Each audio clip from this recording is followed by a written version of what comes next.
أعوذ بالله من الشيطان الرجيم. بسم الله الرحمن الرحيم. ولما جاءت رسلنا إبراهيم بالبشرى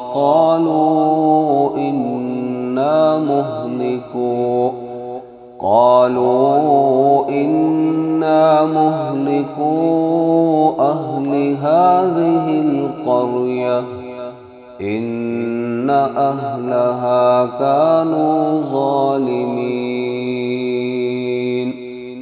قال إن فيها لوطا قالوا نحن أعلم بمن فيها لننجينه وأهله إلا امرأته كانت من الغابرين. ولما أن جاءت رسلنا لوطا سيء بهم وضاق بهم ذرعا وقالوا لا تخف ولا تحزن إنا منجوك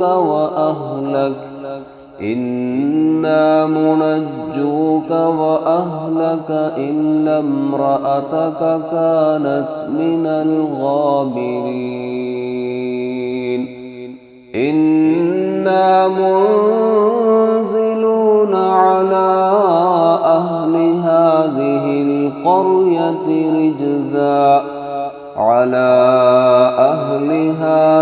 القرية رجزا من السماء بما كانوا يفسقون.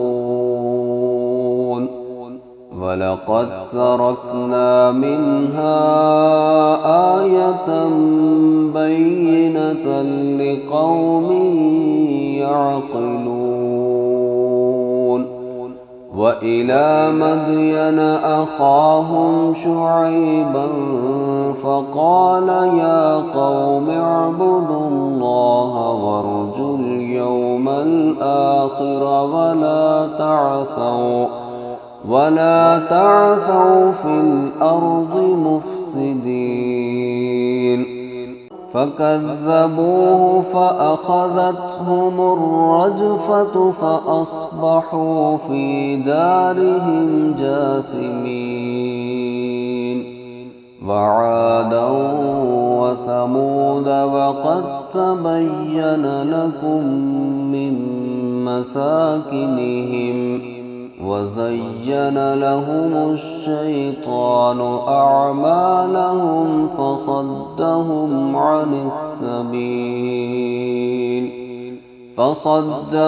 عن السبيل وكانوا مستبصرين. وقارون وفرعون وهامان ولقد جاءهم موسى بالبينات فاستكبروا في الأرض وما كانوا سابقين.